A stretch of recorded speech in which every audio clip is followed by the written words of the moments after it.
Bonsoir à tous et à toutes et bienvenue dans cette nouvelle rencontre, un endroit où aller, où ce soir nous avons la joie de recevoir et de retrouver Catherine Bardon qui est en direct de la République dominicaine. Bonsoir Catherine, bonjour Catherine, parce que chez toi il fait jour et c'est l'après-midi.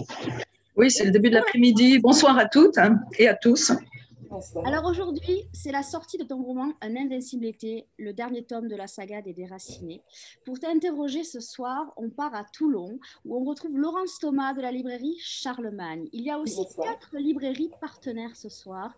Il y a la librairie des Vagues et des Mots à Ouistreham, il y a la librairie Les Volcans à Clermont-Ferrand, il y a la librairie Port-Maria à Quiberon et la librairie Fontaine à Passy, qui est à Paris. Donc, je vais rappeler à nos amis participants qui peuvent poser des questions à Catherine par mon intermédiaire en utilisant le petit onglet Converser et je me ferai un plaisir de venir te les poser à la fin de ton entretien. Laurence, Catherine, je vous souhaite une belle rencontre et je vous dis à tout à l'heure. Merci. Rebonsoir Catherine. Bonsoir Laurence. Comment allez-vous? Écoutez, très bien, très bien. J'ai appris cet après-midi que vous étiez en République dominicaine, je ne le savais pas. Vous y êtes depuis combien de temps là? J'y suis depuis début janvier. D'accord. Voilà, j'ai prolongé mon séjour. Compte tenu de la situation en France, j'ai préféré rester parce qu'ici, on est vraiment dans un paradis pour le coup. On est très tranquille au niveau du Covid, on vit en plein air et la pandémie est plutôt bien gérée ici. Donc voilà, j'ai choisi de rester dans l'endroit du décor, on va dire. Oui, je pense que vous avez bien raison. Vous y êtes bien, on aimerait bien vous y rejoindre d'ailleurs. Alors, on vous y rejoint en partie. Moi, je vous y ai rejoint là pendant quelques jours, pendant la lecture de votre livre. J'étais complètement avec vous pour la dernière fois. Mais parce qu'aujourd'hui sortait, comme le disait Nathalie, le dernier tome de la très belle saga des Déracinés. Il s'appelle Un invincible été, aux éditions des Escales, toujours. La saga a commencé en 2018. C'était aussi la date de notre première rencontre puisque vous étiez venu nous présenter les Déracinés en magasin. Et j'en ai un très très beau souvenir et je suis ravie d'être à nouveau avec vous ce soir, vraiment. 2018, donc le début de la saga. Je vais, pour les personnes qui nous ont rejointes et qui ne connaissent peut-être pas, qui ne les ont peut-être jamais lues, est-ce que vous voulez bien nous faire un petit speech du début de l'histoire des Déracinés en quelques mots avant qu'on entame à parler du dernier? Alors, Les Déracinés commencent en 1930 à Vienne. C'est l'histoire d'un jeune couple de la bourgeoisie viennoise, un couple juif, qui va devoir s'exiler pour fuir le nazisme et qui, après une errance de 1 an, ne va trouver d'autre solution à son exil que la République dominicaine. Donc, une offre leur est faite et avec d'autres colons, ils vont rejoindre cette île des Caraïbes où ils vont fonder un kibbutz avec un financement américain. Donc, c'est vraiment un résumé extrêmement rapide. Et donc, de ce kibbutz va naître, va se développer jusqu'à devenir une grosse station touristique, la grosse station touristique qu'elle est aujourd'hui. Et en fait, entre Les Déracinés et Un invincible été, il se passe, entre le début et la fin de la saga, il se passe presque 80 ans. Et on suit donc cette famille et tous les soubresauts de l'histoire, de leur histoire personnelle, mais aussi de l'histoire du pays. C'est un roman avec un fond historique documenté et on va suivre cette famille sur trois générations. Je me souviens très bien, en 2018, vous étiez venu avec beaucoup de documents, justement, parce que vous nous aviez bien expliqué que vous aviez rencontré des survivants de cette période. Et peut-être tout à l'heure, quand vous me disiez, vous parliez de la dernière phrase du livre, vous faisiez référence à ça. Ne cherchez pas à savoir où est la réalité et où est la fiction, car dans cette histoire, tout est vrai.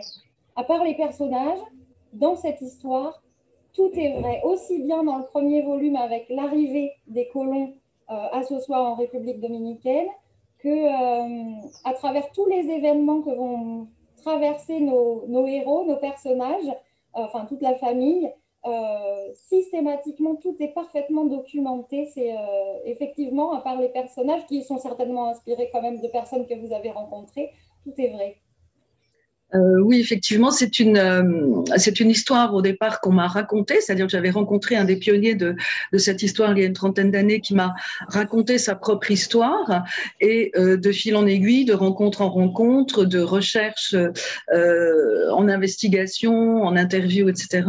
J'ai pu reconstituer toute l'histoire de ce kibbutz, mais également j'ai intégré dans cette saga absolument tout ce que je connais, tout ce que j'ai vécu en République dominicaine, tout ce qui se passe au niveau politique, mais au niveau également environnemental, sociologique, tous les événements même récents.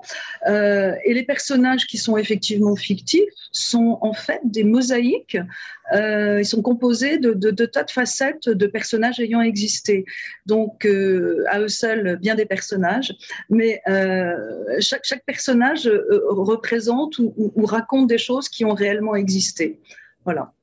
C'est ce qu'on adore avec vous. On traverse la grande histoire par la petite histoire des personnages, leur vécu, leurs émotions, leurs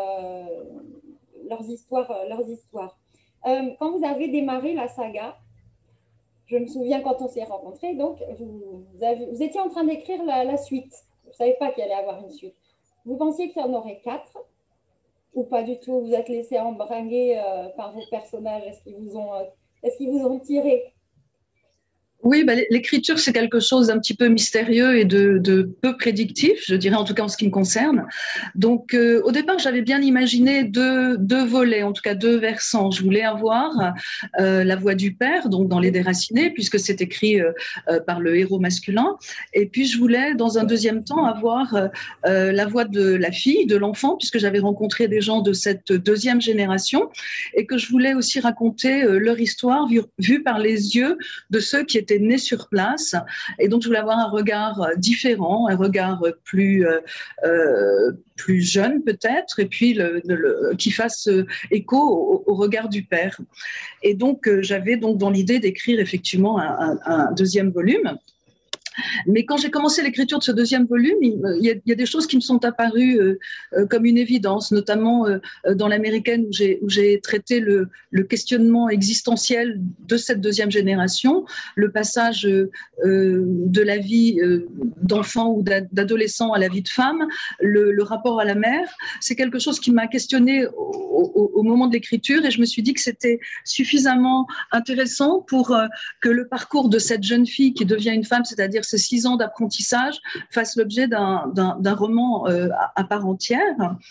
Et puis finalement, pour le troisième, ça s'est passé un petit peu pareil. J'avais tellement de choses à raconter que ça aurait pu être le dernier, mais j'avais envie d'approfondir la vie des personnages. J'avais envie d'intégrer des éléments de ce que je savais de l'histoire de la République dominicaine, de l'histoire d'Israël aussi, puisqu'ils sont très liés à Israël, de l'Amérique aussi, puisque ils ont aussi une partie de leur famille aux États-Unis et que l'histoire de la République dominicaine est assez liée à l'histoire des États-Unis, puisque le pays a été, je dirais, a évolué sous l'œil de l'oncle américain. Et donc, j'avais beaucoup de choses à raconter et soit je faisais un roman de 1000 pages, soit je le coupais en 2 romans. C'est l'option qu'on a choisie. Je voulais aussi aborder cette période, puisque dans le troisième, il y a une histoire d'amitié, il y a une histoire de construction, c'est l'histoire de la maturité de Ruth, donc la fille, la deuxième génération. Et je voulais qu'elle se pose à la fin de ce troisième roman pour pouvoir entamer l'histoire de la troisième génération, finalement, dans le 4e volume. Donc, c'est comme ça que ça s'est joué. Et puis, je suis contente d'avoir pu accompagner ces personnages dont j'avais du mal à lâcher la main au fil de toutes ces années d'écriture.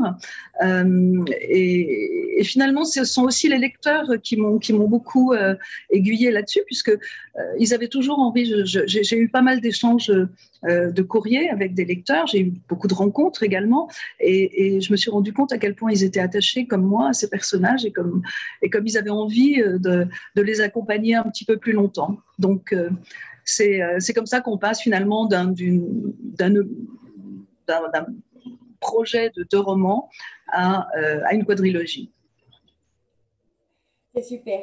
c'est comme vous avez dit que vous aviez du mal à leur lâcher la main, on a un peu de mal en bouclant le dernier, je dois vous avouer, à lâcher leurs mains aussi.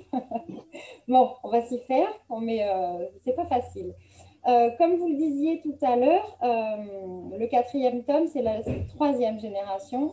C'est la vie plus particulièrement de Gaïa. On va suivre, on continue à suivre Ruth, on continue à suivre Alma, mais on va suivre cette jeune fille qui est au départ à 15 ans, puisque dans le tome 4, en fait, on démarre à peu près en 1980. On démarre en 1980. Gaïa a 15 ans. Et on va courir sur 32 ans dans le dernier volume, puisque l'histoire s'arrêtera en 2012. On va suivre, du coup, on va voir Gaïa évoluer, après avoir vu Ruth évoluer. Et Gaïa, elle n'a pas du tout le caractère de sa mère. C'est un personnage au caractère bien trempé, qui sait ce qu'elle veut. Vous l'imaginiez comme ça tout de suite? Vous l'aviez comme ça tout de suite en tête? Ou il y a des choses qui se sont découvertes au fur et à mesure?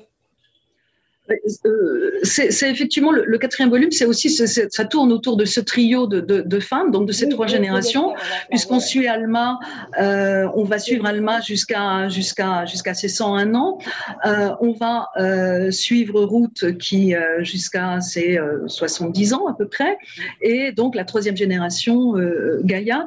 Donc oui, Gaïa, j'avais envie d'un personnage. Gaïa, elle a endossé le rôle par certains côtés de personnes que je connais, notamment dans ses combats écologiques et son activité dans la biodiversité sous-marine. Donc, je voyais bien un personnage comme ça, au caractère, comme vous dites, bien trempé, au caractère différent de celui de sa mère, qui est quelqu'un qui est plus introverti peut-être, qui arrondit plus les angles, qui réfléchit beaucoup avant d'agir, qui est quelqu'un de plus posé aussi avec l'âge.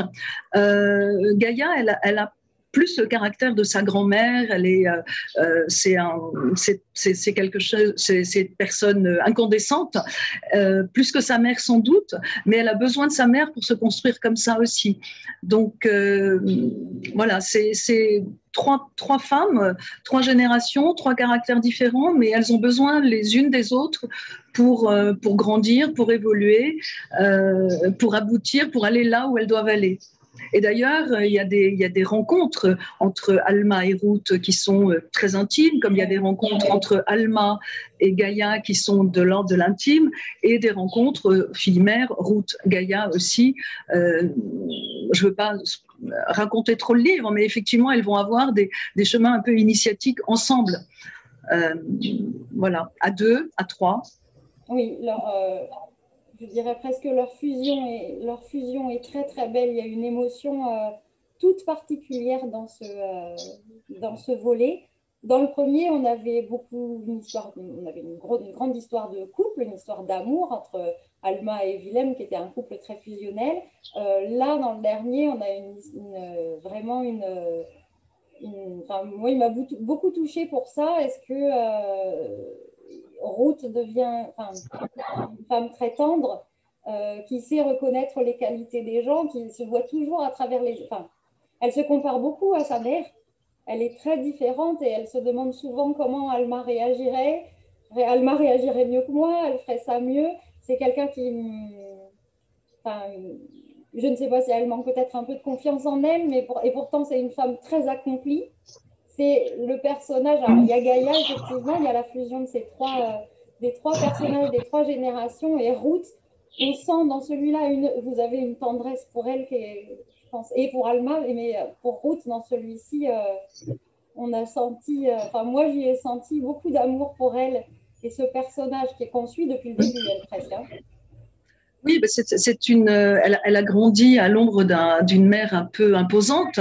Elle a grandi dans l'ombre d'un couple avec une histoire d'amour extraordinaire entre ses parents, un couple qui a eu un destin exceptionnel, alors que finalement le sien est plutôt, entre guillemets, banal, même si elle accomplit des tas de choses et qu'elle s'engage dans des tas de causes. Mais elle a une admiration pour ses parents, pour sa mère, qu'elle considère comme un personnage exceptionnel. Et c'est vrai que c'est une femme exceptionnelle.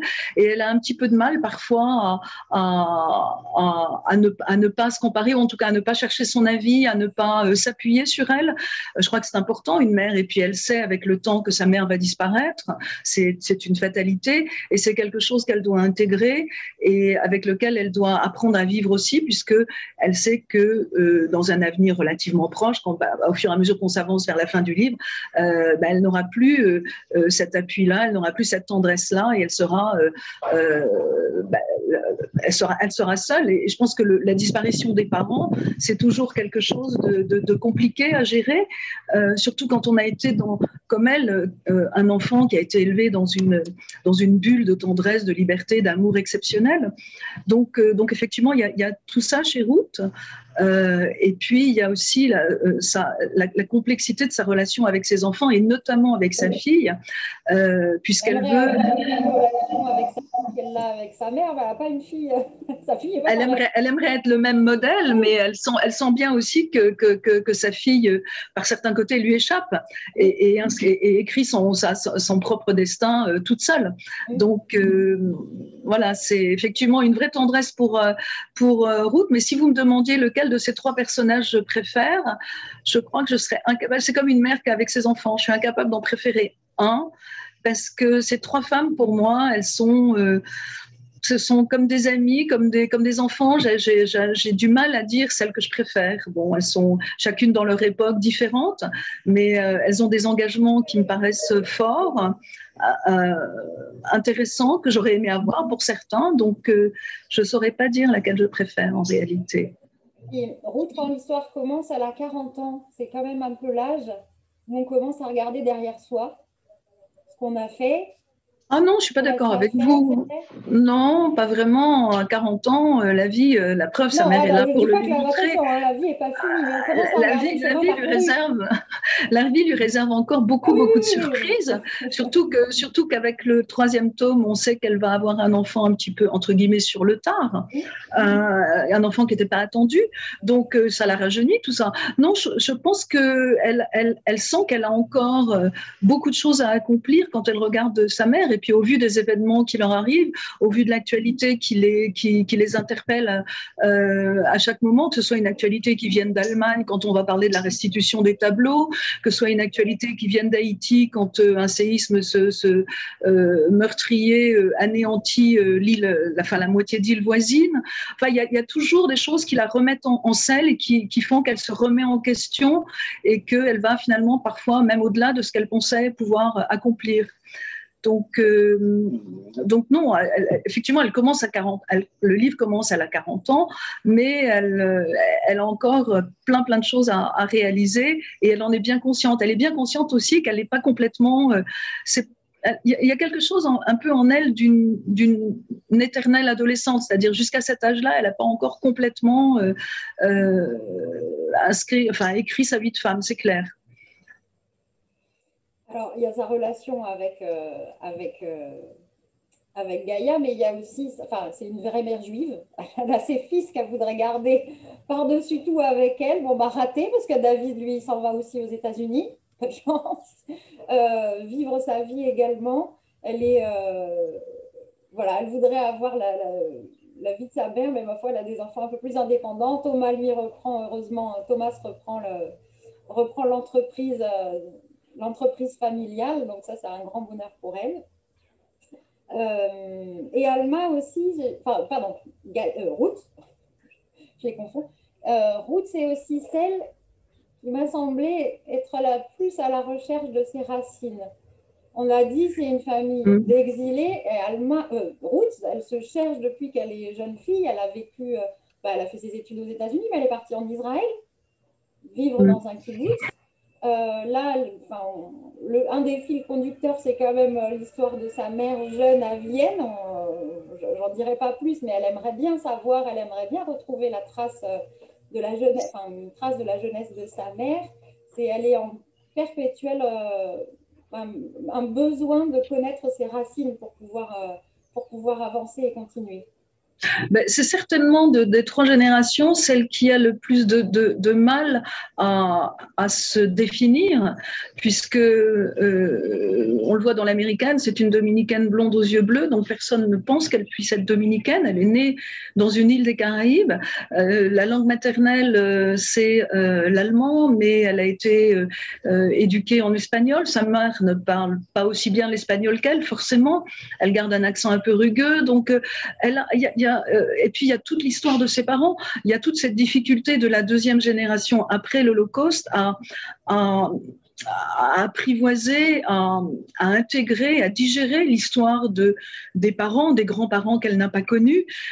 Pour ses enfants, c'est plus simple. Ses enfants, ils sont nés d'un père dominicain, enfin, pas Gaïa, mais ils sont élevés en terre dominicaine, ils ont poussé dans une nation qui est déjà une nation métisse, ils ont des racines dans ce pays-là, puisque Gaïa y arrive quand elle a 2 ans.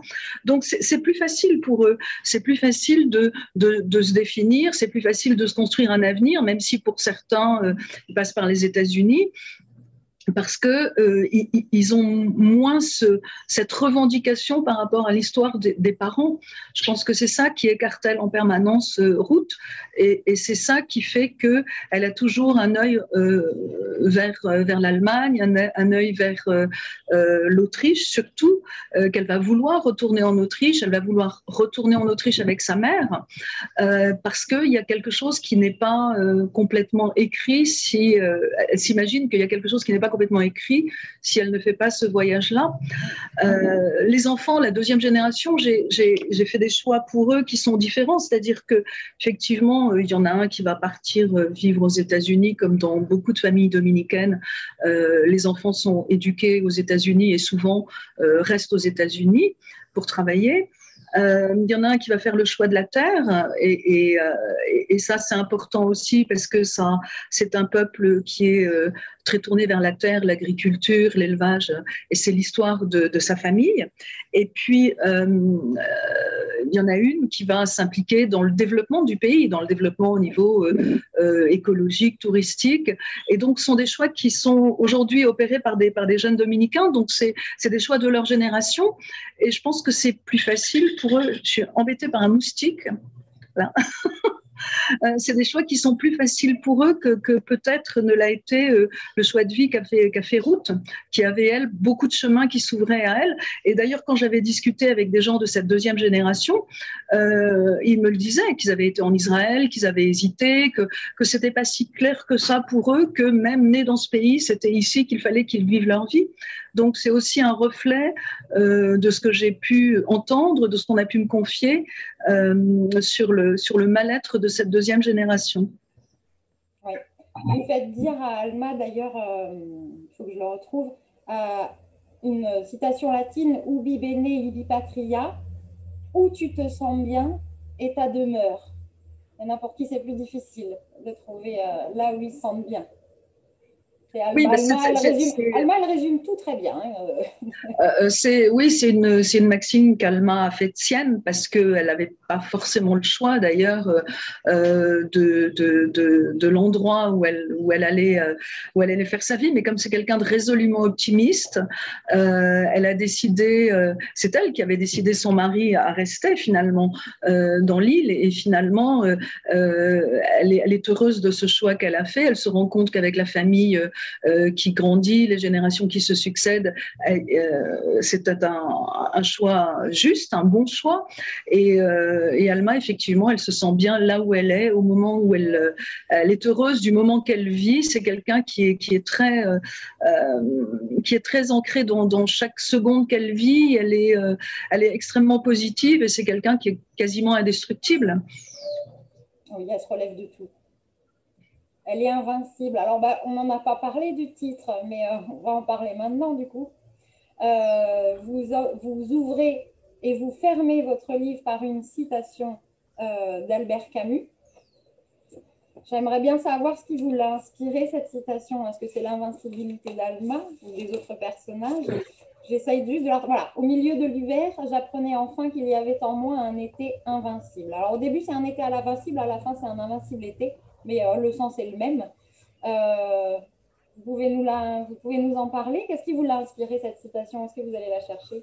À un moment donné, j'avais pensé à un titre, Les Invincibles, mais ça faisait un petit peu jeu vidéo. Ça Mais en tout cas, c'est l'idée que je voulais donner d'Alma, c'est-à-dire que c'est quelqu'un d'invincible, c'est-à-dire que c'est quelqu'un qui ne craint pas les obstacles, qui les affronte, qui les surmonte.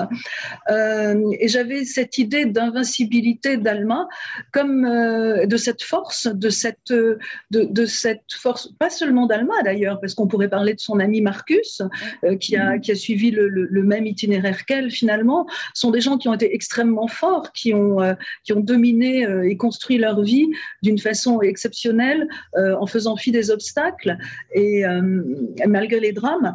Et donc, il y avait cette idée d'invincibilité chez le personnage. Et Alma, elle se sent toujours jeune. Elle a beau avoir 80 ans, elle a beau avoir 90 ans, elle se sent toujours jeune, elle se sent toujours invincible. Et jusqu'à ses 80 ans, elle fait du cheval. Et comme certaines personnes ici, les gens vivent très vieux ici, très vieux et très bien souvent.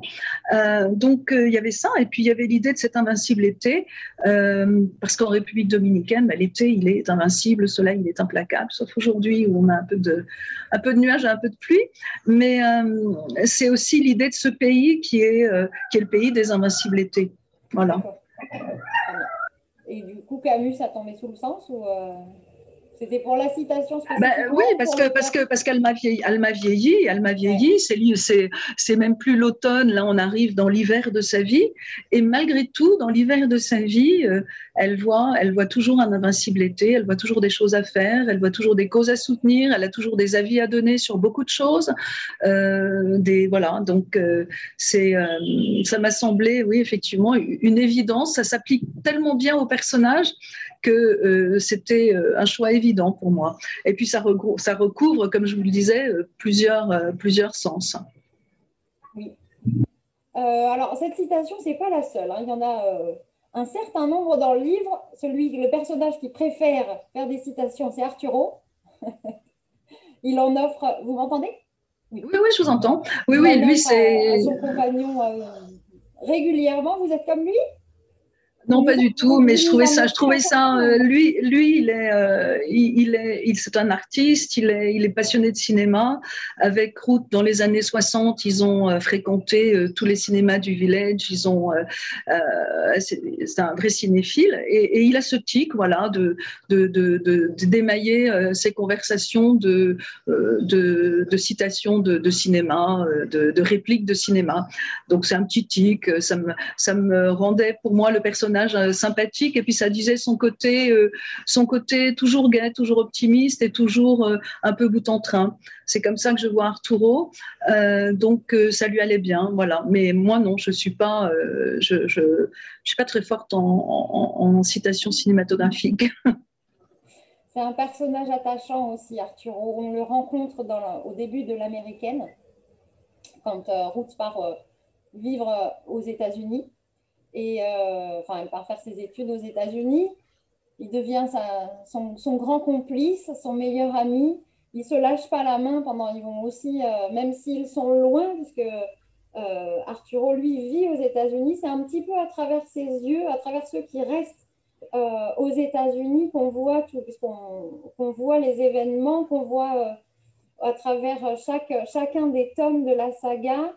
On a un aperçu des décennies qui défilent aux États-Unis, des modes, des dangers, de la musique, de la culture. C'est, comme vous le disiez, beaucoup de républicains partent aux États-Unis. C'est un pan important de la saga qu'on voit par Arturo et puis par Nathan et Aaron, mais surtout par Arturo.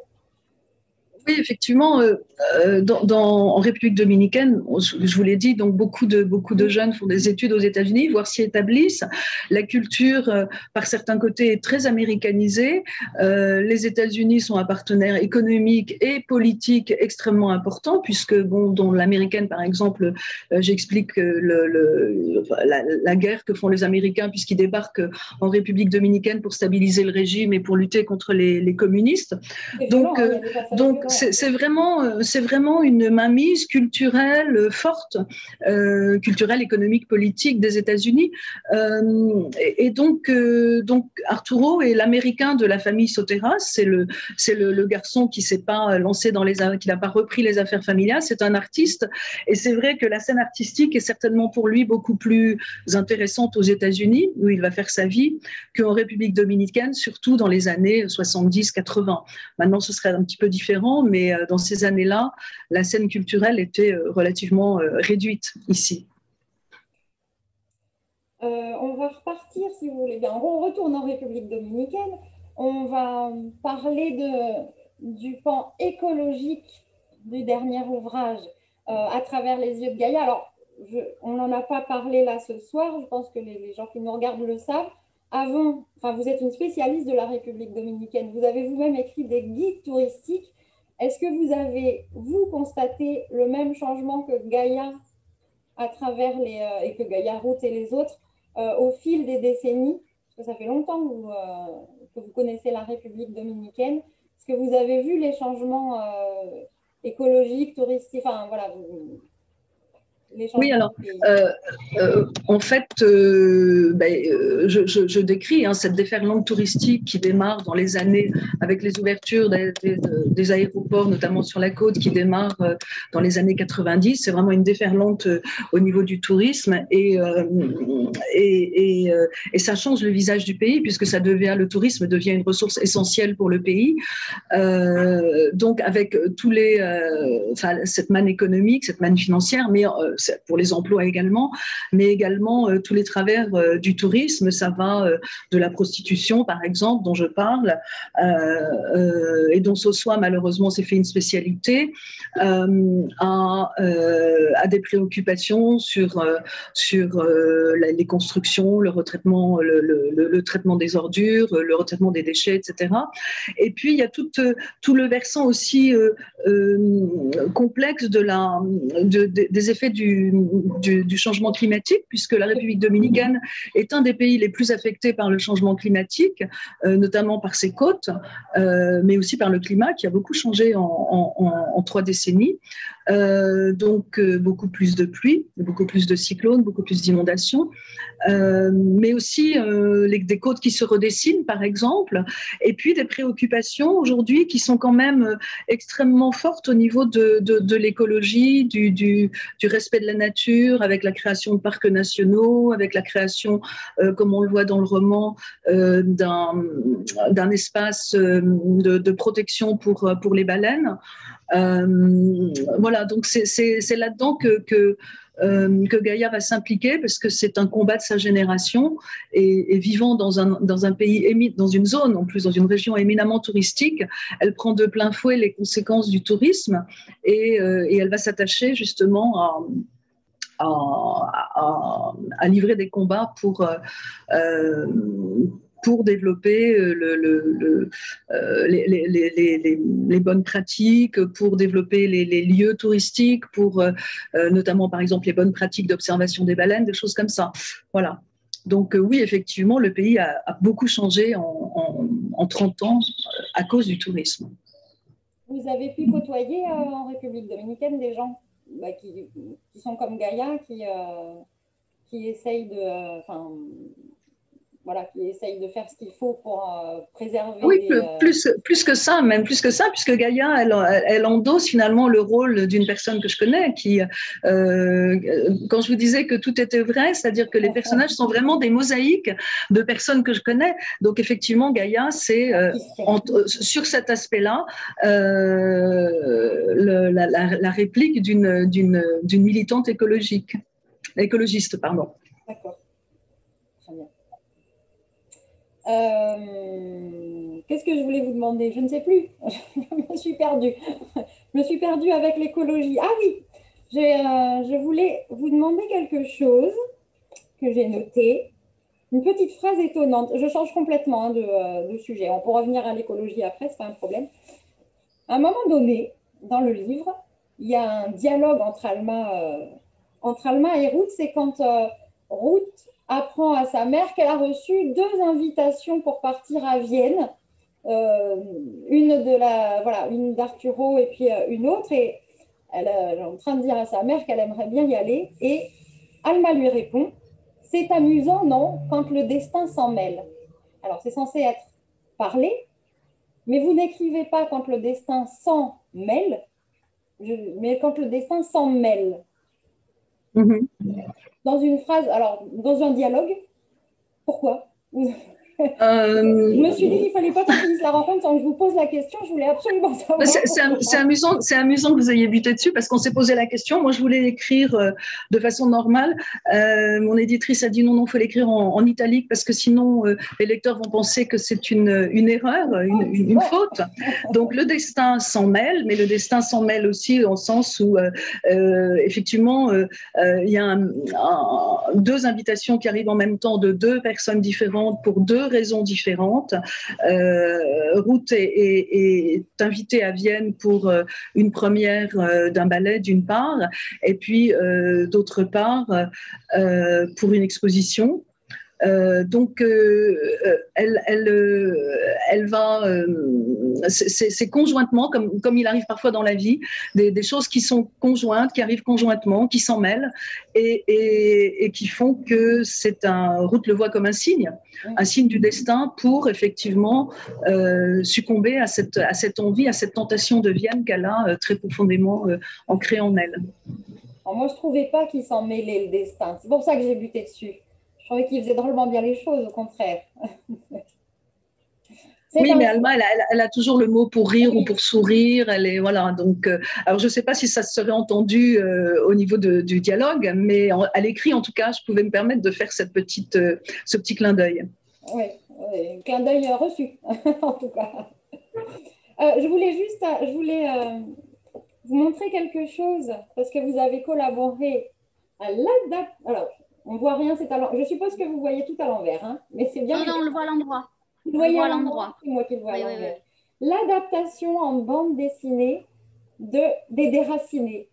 C'est très joli, c'est très bien fait. Comment c'est venu, ça, d'avoir adapté Ça, c'était un projet initial, c'est-à-dire que dès le début, j'avais envie de faire une bande dessinée parce que je voyais tellement, c'est tellement visuel, les paysages sont tellement forts, les scènes sont tellement, je voyais tellement mes personnages vivre que j'avais dès le début, j'ai eu envie de faire cette bande dessinée. Après, il y a eu la rencontre avec un dessinateur qui a bien voulu collaborer au projet, donc et on a travaillé ensemble, Vinoc, oui, sur le scénario, etc. Mais c'était un projet qui pour moi était important parce que ça met vraiment en image toute cette histoire.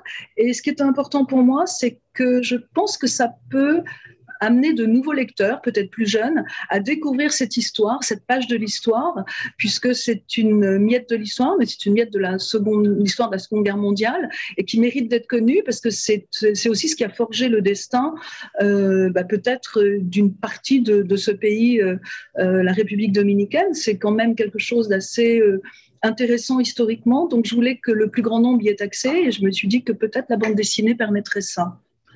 En tout cas, c'est très chouette. Alors, je vois Nathalie qui réapparaît, donc ça veut dire que c'est l'heure des questions. Alors, ce que je vais faire, c'est que comme je ne sais pas si on va se reparler après, déjà, je vous embrasse très fort, Catherine. Si on se reparle après, alors ça va. Laurence, tu restes avec nous. Laurence, tu restes avec nous. Alors, il y a beaucoup de monde, Catherine, il y a beaucoup de messages de gens qui disent qu'ils sont ravis de te retrouver à travers ce 4e tome, qu'ils espèrent plonger rapidement dès ce soir ou dès demain matin quand ils auront acheté le livre donc, qui est sorti aux escales aujourd'hui. Je rappelle aussi qu'il y a une double sortie puisque le précédent, Et si la vie reprit son cours, la vie reprit son cours, pardon, sortait aussi aujourd'hui chez Pocket. Alors, il y a beaucoup de questions et on va l'évacuer celle-là. Savoir si un jour les Déracinés seront adaptés soit en film, soit en série. Là, il y a énormément de questions là-dessus.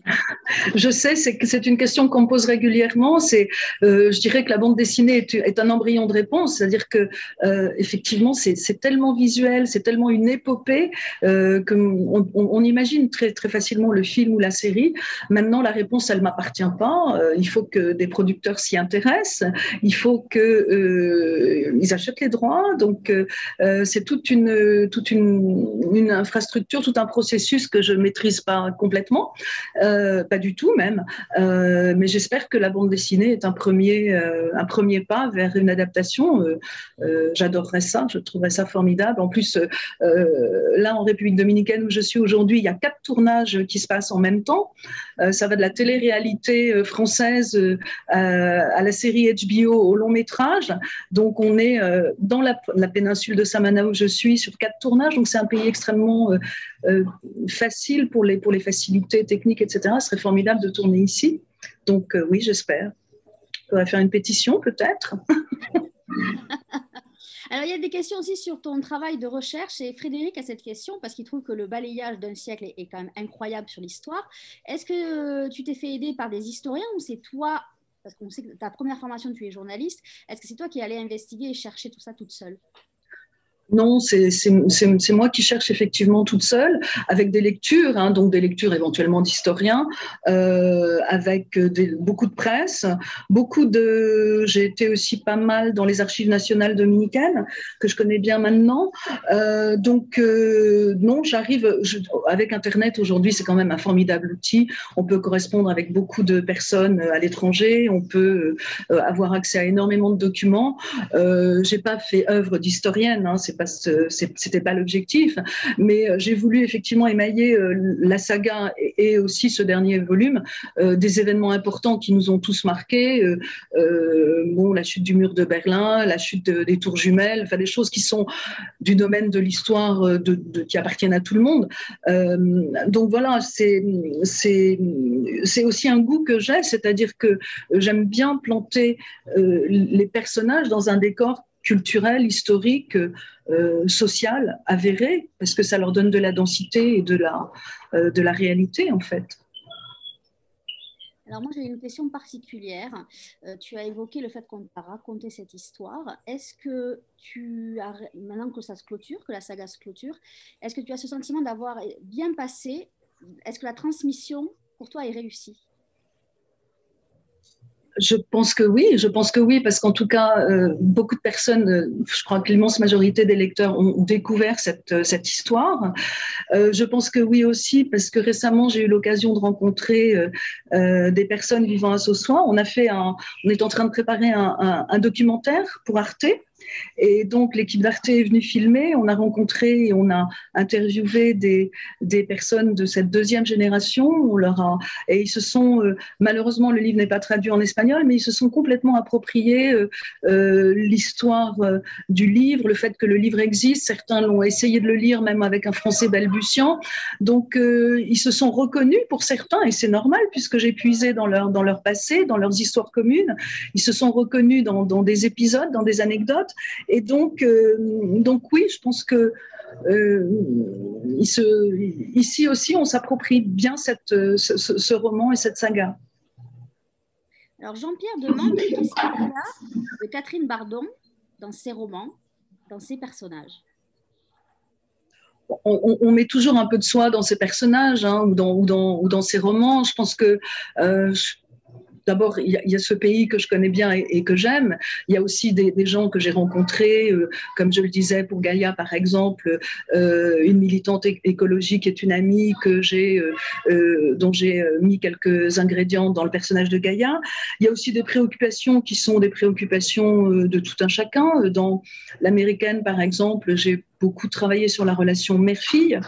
Donc, quand on a des enfants, c'est aussi des choses des choses de soi qu'on met dans un livre, de la même façon qu'on pourrait dire que l'angoisse de la mort, par exemple, puisque le livre va s'achever avec la disparition d'Alma, c'est aussi quelque chose qui fait partie des questionnements qu'on peut avoir, que je peux avoir, comment gérer au mieux le temps qui passe, comment faire que le temps qui passe soit toujours, qu'on se l'approprie de façon positive et qu'on marque de petites pierres blanches chaque jour, chaque mois, chaque semaine, chaque mois, chaque année. Donc ça, ce sont des préoccupations qui transparaissent dans les personnages, effectivement, et dans ce qu'on leur fait vivre. Alors, il y a Henri Charles et Dominique qui ont évoqué la question de l'identité. Et Dominique qui dit on se sent vraiment en famille. Et cette quête d'identité n'est-elle pas, d'une façon ou d'une autre, commune à bon nombre de personnes? Nous sommes donc impatients de lire la suite, que nous dévorerons avec grand plaisir. Ouais, je pense que c'est universel à toutes les familles, la quête de l'identité quelque part. Oui, oui, la quête de l'identité et le fait de pouvoir trouver dans une famille, dans une tribu, là c'est une famille à rallonge finalement. Ce qui est intéressant, c'est qu'ils sont arrivés à deux et que finalement ils ont constitué plus qu'une famille, comme ils le disent, une tribu, comme ils le revendiquent. Et la difficulté pour chacun de trouver sa juste place dans cet échiquier familial. Et c'était aussi mon envie, c'était que chacun des personnages trouve sa juste place, puisse évoluer à sa façon dans cet échiquier familial qui est construit finalement à partir de racines qui sont relativement récentes, hein, puisque ils arrivent en 1940 en République dominicaine. Mais c'est l'idée que oui, on a tous besoin les uns des autres pour avancer dans une tribu, et l'important c'est de trouver sa bonne place. Alors, une question de Marthe. Est-ce qu'on se voit vieillir quand on écrit une saga de ce type? Un peu quand on lit une saga, on a l'impression d'être très vieux en sortant sa tête du livre. J'ai pas compris la question. Est-ce que j'ai l'impression d'être très vieille Non, est-ce qu'on se voit vieillir quand on écrit une saga de ce type? Un peu comme quand on lit, nous, la saga, et que quand on sort la tête du livre, on a l'impression de vieillir aussi en même temps que les personnages, quoi, quelque part. Bah, oui, oui, c'est-à-dire que c'est plutôt le temps qui a passé depuis le début de l'écriture, c'est-à-dire les quatre années et rétrospectivement les décennies qu'il m'a fallu pour accoucher finalement, pour décider de commencer l'écriture. Mais c'est pas tellement vieillir, c'est l'impression du temps qui passe avec cette aventure éditoriale de 4 ans qui est pas complètement terminée. Puisque le livre sort aujourd'hui, mais c'est surtout ça qui donne la mesure du temps qui passe. Après, les personnages, effectivement, on les voit vieillir, mais bon, moi j'ai un petit peu de distance avec eux quand même. Donc, bon, j'ai pas encore les 101 ans d'Alma, Dieu merci, mais effectivement, on a le sentiment du temps qui passe quand on émaille en plus tout ça de faits historiques. Oui, parce qu'on se souvient, enfin, on a quand même des souvenirs de ce que les personnages traversent, hein, que ce soit le 11 septembre 2001, le tremblement de terre en Haïti, et puis il y a voilà, la chute du mur, ça nous rappelle des souvenirs à nous aussi. Ce sont des événements qu'effectivement on a tous connus, donc ce sont juste des marqueurs qui permettent certaines fois pour eux, où ils sont plus ou moins impliqués, mais sont des marqueurs aussi qui nous permettent de poser les personnages et de voir dans quel contexte ils évoluent. En l'occurrence, ces marqueurs du temps les affectent tous plus ou moins fortement, mais je pense qu'ils nous ont tous affectés aussi. Hein, donc, Alors, il y a une question de Caroline. Que gardez-vous de cette aventure pour la suite de votre travail de romancière, notamment dans la création des personnages et tout ce qui s'ensuit? Qu'est-ce que je garde de cette aventure? Ben d'abord une grande nostalgie finalement, parce que je me dis que ça y est, ces personnages, je leur ai lâché la main. Cette famille, ben elle est plus la mienne, elle m'appartient plus complètement, elle appartient au lecteur aussi maintenant. Qu'est-ce que j'en garde? Ben, beaucoup d'affection pour eux, une affection renouvelée pour ce soir où je suis super bien reçue chaque fois que j'y vais, avec de nouvelles rencontres, des gens que j'aurais peut-être encore aimé mettre dans la saga, mais maintenant c'est fini. Donc quand on quand on écrit le mot fin sur une aventure éditoriale aussi longue, finalement c'est de la nostalgie quand même. Et puis l'envie de continuer à raconter des histoires, parce que ça fait un bien fou de les écrire, et j'imagine que ça fait un bien fou de les lire aussi. En tout cas, c'est l'objectif. C'est le cas. Est-ce que tu vas être traduite en espagnol? C'est une question qui a été posée 2 fois. Ben, moi, j'aimerais bien. Elle m'a été posée souvent aussi, puisque j'ai eu des lecteurs en Argentine, au Chili, au Mexique, mais en français. Donc, pour l'instant, non, pas de traduction, mais c'est comme pour le film, c'est une question de processus et d'achat de droits. Donc, c'est quelque chose que je ne maîtrise pas. Mais j'aimerais bien qu'il soit traduit en espagnol. J'aimerais bien surtout qu'il soit traduit en hébreu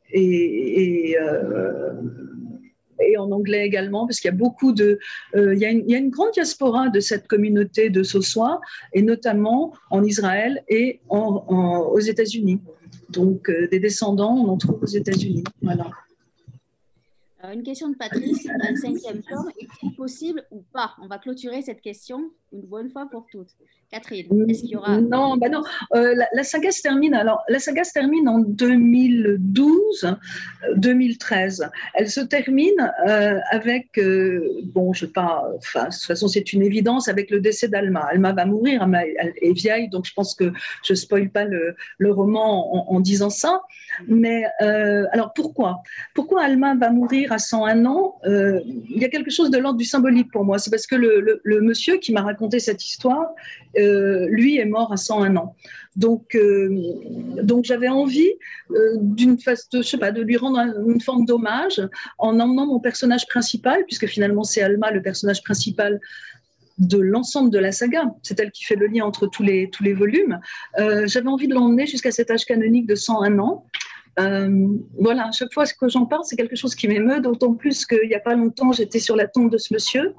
Et pour moi, c'est quelque chose d'extrêmement émouvant. Donc, la saga se termine à ce moment-là. J'ai rajouté un chapitre, et c'était important ce que je disais à Laurence. Avez-vous vu la dernière phrase du livre? C'est celle-là ou pas? Ça, c'est la dernière phrase de ma postface que vous Oui, aviez vue. d'accord. Alors, on n'avait pas la même dernière phrase comme référence. Oui, parce que... qu'est-ce que c'est que ce petit chien? J'ai une visite. Les aléas du direct. Les aléas du direct. Voilà. Je lise la dernière phrase, je l'ai sous les yeux.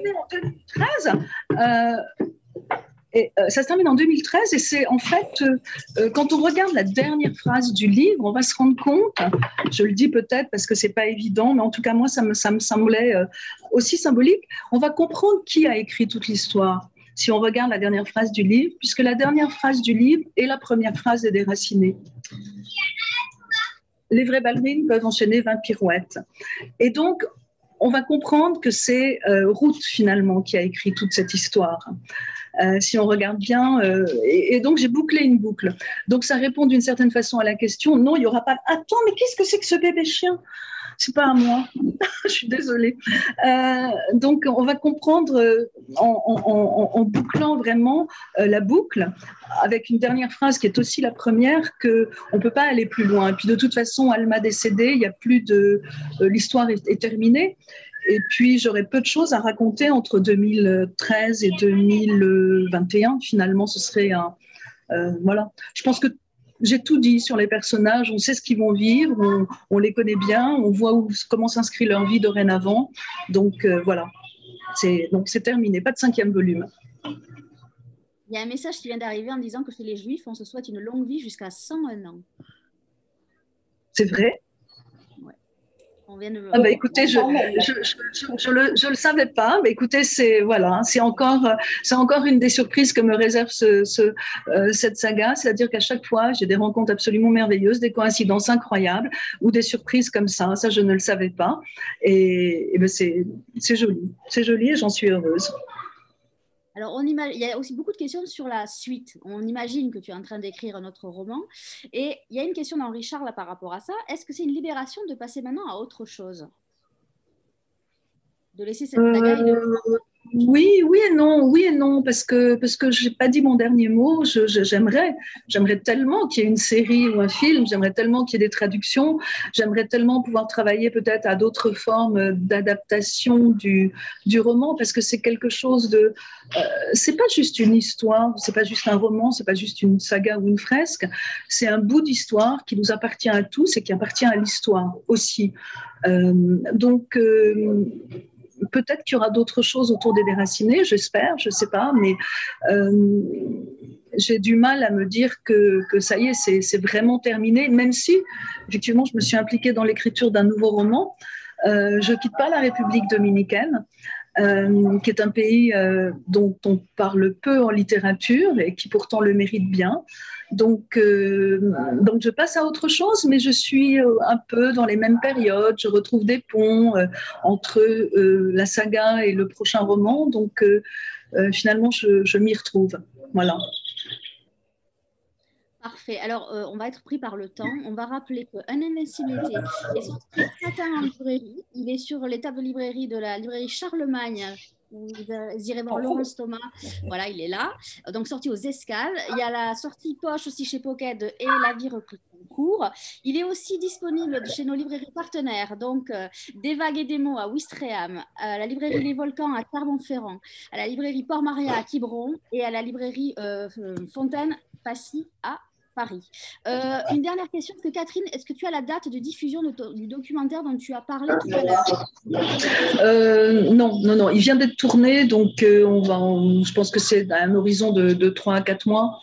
Mais après, moi, c'est pareil, je n'ai pas du tout la main dessus. Hein. C'est la chaîne qui décidera en fonction du stock de documentaires dont elle dispose, mais il est en montage là pour le moment. Je ne manquerai pas d'en informer tout le monde sur les réseaux sociaux. Je suis trop contente de ce tournage, donc je vous le ferai savoir. Alors, avant de te donner le mot de la fin, je rappelle à nos amis lecteurs que demain, on se retrouve à 19h. On aura la joie de recevoir Barcella pour son livre Les Papillons, sorti au Cherche Midi. Donc, Catherine, je te laisse le mot de la fin. Si tu veux bien. Je voulais d'abord remercier tous les lecteurs, parce que c'est vraiment les lecteurs et tous les libraires qui ont fait le succès et qui m'ont permis de pouvoir faire connaître cette histoire. Donc, un grand merci à eux. Cette saga, ça a été pour moi cette entrée dans la vie, dans le monde de l'édition, dans la vie littéraire, ça a été vraiment une sorte de deuxième vie qui s'est ouverte à moi. J'en suis extrêmement heureuse. J'ai reçu énormément de cadeaux grâce à de cadeaux de la vie, j'entends, grâce à cette aventure éditoriale. Et donc, je remercie tous ceux qui ont permis cela. Vous en faites partie, mais tous les lecteurs aussi. Et je vous souhaite beaucoup de plaisir à la lecture de ce dernier opus. Et puis, je suis toujours joignable pour répondre à vos questions. Alors, pour les chansons qui n'ont pas encore lu Catherine Bardon, vous pouvez retrouver donc les Déracinés, l'américaine et Si la vie reprit son cours aux éditions Pocket et Un Invincible été aux éditions Les Escales. Mesdames, je vous souhaite une belle soirée. Catherine, à bientôt. Quand tu rentreras en France, tu nous fais un petit coucou. Je vous embrasse, mesdames, et bonne soirée. Merci beaucoup. Merci. Merci, Catherine.